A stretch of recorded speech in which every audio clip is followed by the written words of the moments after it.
Président, une petite imitation de Camar? Ah non, j'arrive pas. Hein. il faut que je m'y prépare vraiment. Hein. Mais en tout cas, je suis pas dans la merde. J'ai passé un bon moment avec vous.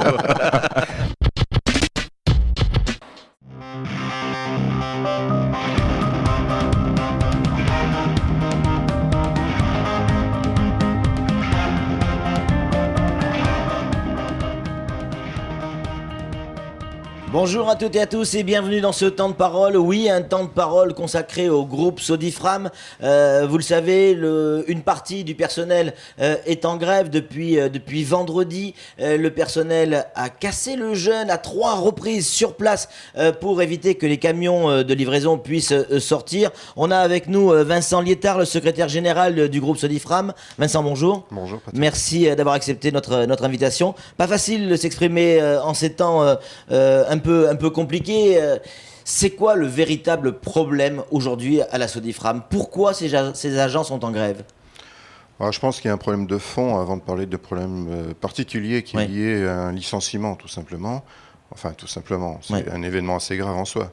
Mais je crois qu'il y a un problème de doute, il y a pas mal de choses qui évoluent dans la société mahoraise déjà pour commencer. Et puis je pense que les entreprises de Mayotte sont à certains titres des témoins, enfin des postes avancés de ce qui peut se passer dans cette société. Enfin, ce sont des endroits très sensibles, puisque là, il s'agit tout simplement de travail, de rémunération, de rapports d'autorité, de procédures aussi, et de réglementation. Si on parle souvent des lois qui s'appliquent maintenant à Mayotte, dans les entreprises, maintenant, il y a une réglementation qui s'accumule et qui devient maintenant très présente.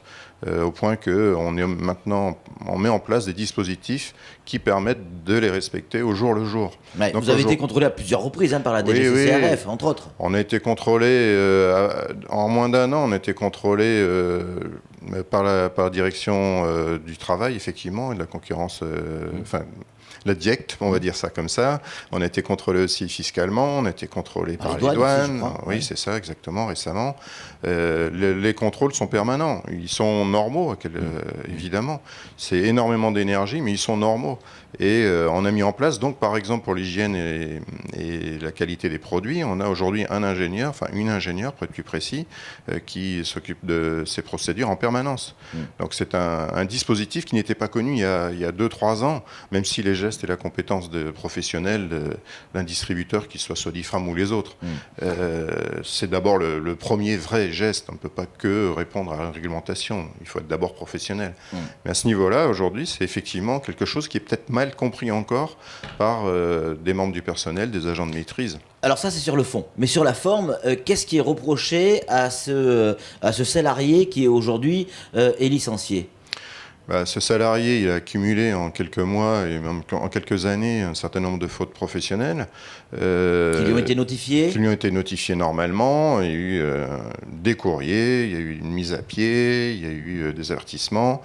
Mais je ne peux pas parler que de ça, parce qu'il y a aussi eu formation. Enfin, la sanction n'est pas que la seule manière de progresser, dans toutes les entreprises, encore une fois.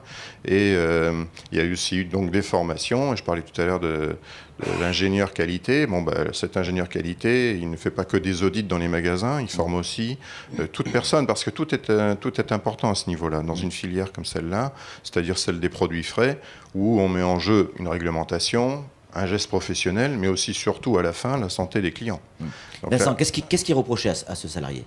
Là, on a dans une chambre froide des procédures qui ne sont absolument pas respectées, des produits périmés qui sont restés bien trop longtemps. C'est vrai qu'il y aura toujours des produits périmés.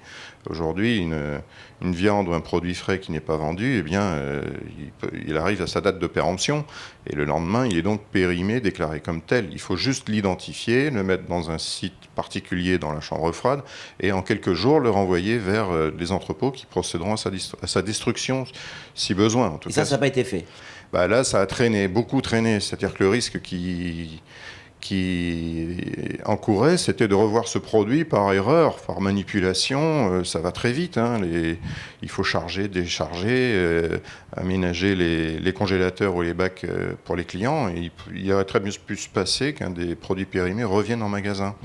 Et ça, c'est un risque qu'on ne peut plus tolérer. La présidente de la Sodifram nous en parlait encore récemment, parce qu'on est en contact permanent. C'est un sujet qui, évidemment, à travers la grève, a pris une ampleur, une place prépondérante la semaine dernière.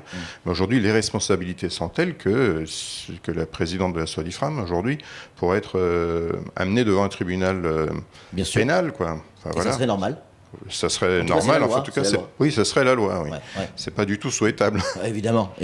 Alors, ces produits qui se retrouvent donc dans une chambre froide, qui sont périmés, doivent être ramenés au dépôt pour destruction, j'imagine. Oui, c'est ça. Ça doit se faire dans les 2-3 jours. Or, ces produits-là sont restés des semaines, voire des mois. Alors oui. comment c'est possible, Vincent, que au niveau de la direction, personne se rend compte que ces produits sont restés plusieurs mois dans les chambres froides? C'est une vraie bonne question. Il y a aussi un encadrement qui pourrait maintenant, je dirais, respecter les procédures, en tout cas faire respecter les procédures d'une autre manière. Là, on a quand même affaire à un responsable qui avait une équipe de 4 personnes. Hein. On n'est pas en train de parler d'un simple employé. Donc, il y a un niveau de responsabilité. Et quand on parle d'ailleurs des fiches de poste aujourd'hui, à travers les NAO, les grilles Interpro, dont vous avez forcément entendu parler, bon, ce sont des postes, des niveaux, mais ce sont aussi des responsabilités. Et la semaine d'avant, un des cadres de la Sodifram avait enjoint la personne à faire le nettoyage dans sa chambre. C'était toujours pas fait à la veille de son départ en congé. Et ça supposait que les produits restent encore pratiquement un mois dans la chambre, quoi. Et le risque, c'est de retrouver ces mêmes produits par erreur, de les réétiqueter et de les mettre en rayon. Non, pas les réétiqueter, mais si on ne fait pas très attention, ça peut repartir dans un bac du magasin plutôt que dans la benne qui les ramène à la chambre froide. Alors on a discuté avec les syndicalistes et notamment Tanlabi, qu'on aura certainement tout à l'heure au téléphone, qui nous expliquait qu'il y avait aussi des problèmes de facturation, comme quoi effectivement les produits qui étaient dans la chambre forte, chambre froide, étaient déjà des produits périmés, que les produits arrivaient, qu'il y avait un problème de falsification de factures, comme s'il y avait un espèce de gros scandale qu'on souhaite étouffer, garder ça en famille, et que ça serait une monnaie d'échange pour faire réintégrer ce salarié qui est licencié. Oui, là, c'est une autre facette du dossier. Aujourd'hui, on nous explique dans les dernières réunions que des erreurs ont été faites autour de cette pratique, on va dire, ou même qu'il y a d'autres anomalies ailleurs et qui excuseraient celle-ci. Bon, il ne reste que le 12 mars dernier, la chambre froide a été mal tenue dans un état qui nécessitait une sanction. Il s'avère que cette sanction, c'est la 3e ou 4e, donc carton rouge, on va dire ça comme ça. Ensuite, pour ce qui est des explications qui disent que les factures, que les papiers, que les nomenclatures de tous ces produits amènent à des doutes quant à la réutilisation, quant à l'aspect de leur date limite de vente, non, on a vérifié tout ça de manière très objective. Et là, je vous parlais de quelqu'un qui n'est pas du tout spécialiste, donc il a fait que je lise et que je comprenne bien. Donc je vous assure qu'il y a absolument de quoi vérifier. Et on l'a fait devant eux, que des arrivages postérieurs à celui qui était incriminé prouvent qu'aujourd'hui, on a dans des bacs des produits identiques, mais qui sont d'un arrivage différent, et qui ont donc une date de péremption, une DUO, qui arrive à fin juillet ou août. Alors, la direction, la présidente notamment, a dit clairement, on ne lâche rien, notamment sur le licenciement, hors de question de réintégrer cette personne. Mais à un moment donné, il y a un calcul, il y a l'économie qui rentre en ligne de compte, Vincent. Ces camions qui sont bloqués, qui ne peuvent pas aller livrer les magasins, ça va vous coûter cher à un moment donné. Est-ce que ça mérite pas de réfléchir, ou on reste vraiment sur la forme, il a fait une faute, quitte à ce qu'on perde de l'oseille, on le réintégrera pas? Bon, là, la position, oui, c'est vrai qu'il y a un aspect évidemment économique, mais là, l'enjeu est extrêmement important. C'est-à-dire que les procédures qu'on veut afficher à la fois devant le client, peut-être vous, Patrick, mais tous les autres qui viennent consommer dans les magasins, c'est qu'on n'a pas droit à l'erreur. Bon, bien sûr, il y a toujours des anomalies, peut-être même dans cette station radio, il y a des choses qui ne marchent pas parfaitement. Il faut toujours faire des progrès. Mais en l'occurrence, là, c'est le zéro défaut qu'on cherche. Et là, par rapport à la clientèle, on le doit tous les jours. Et donc, vis-à-vis de ça, et aussi vis-à-vis des responsabilités qu'encourt la présidente, tout simplement, le retour en arrière n'est pas possible.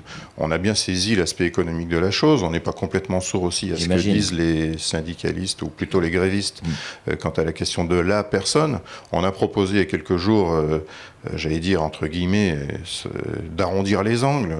C'est-à-dire, vous proposez 2-3 mois transaction. Ouais. On n'a pas mesuré ça, on n'a pas vraiment eu le temps, mais une transaction qui permettrait à cette personne, pour laquelle on a un respect total en tant que personne, hein.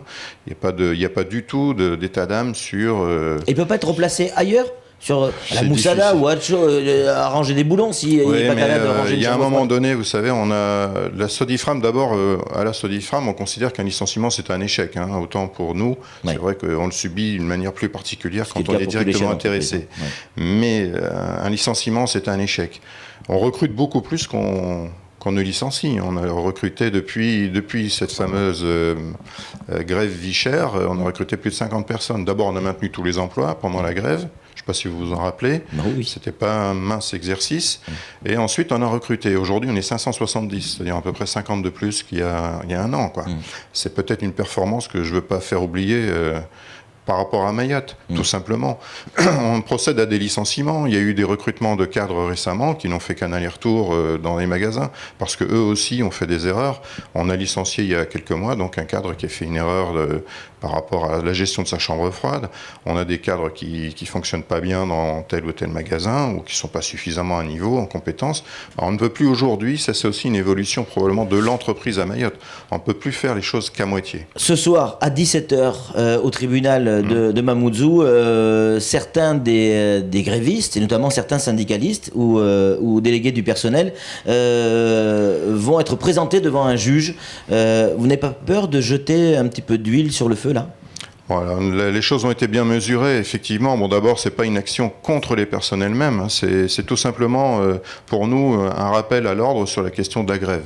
Oui. Autant on respecte 100% le droit de grève, je ne pense pas qu'il y ait eu le moindre signal qui contredise ça par rapport aux derniers jours, mais autant, à un moment donné, le droit de grève, il est assorti d'un certain nombre de règles du jeu, tout simplement. Et là, bloquer des camions, des chauffeurs qui voulaient travailler, ou en tout cas des livraisons de se faire, c'est aussi bientôt, très bientôt, dans quelques heures, dans quelques jours, empêcher tous les magasins qui sont restés ouverts, parce qu'il faut quand même noter que les 20 magasins alimentaires de la Sodifram, au-delà de ces 50 personnes qui bloquent les entrepôts, ils sont tous restés ouverts. Ils ont fonctionné tout le week-end d'ailleurs. Et ça, c'est un enjeu qu'on ne peut pas trop tolérer. Maintenant, aujourd'hui, c'est un rappel à l'ordre, mais on est toujours aussi ouvert à la discussion.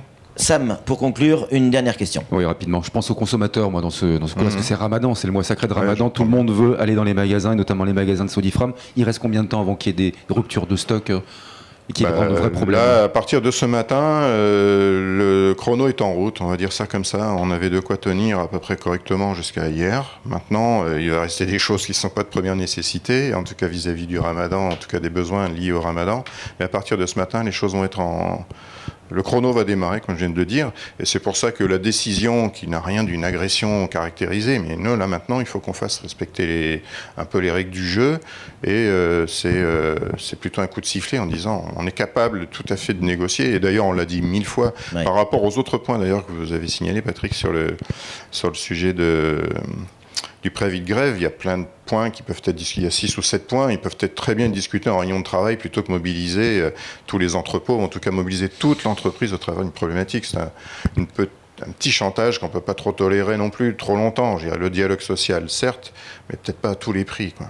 Merci beaucoup d'être venu discuter avec nous et de nous avoir donné votre version. Elle est importante parce que le groupe Sodifram, c'est plein de magasins. C'est Sodicash, c'est HD, c'est Sodifram évidemment, Superka, tous ces petits magasins.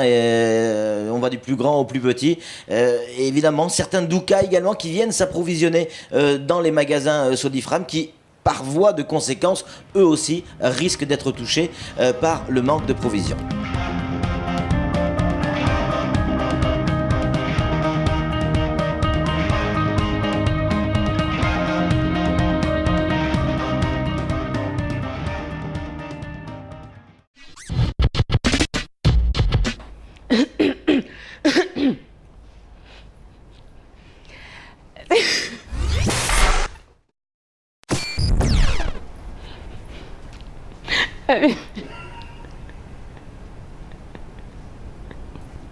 Siwizini Maraba. Je suis désolée. Bon, je laisse.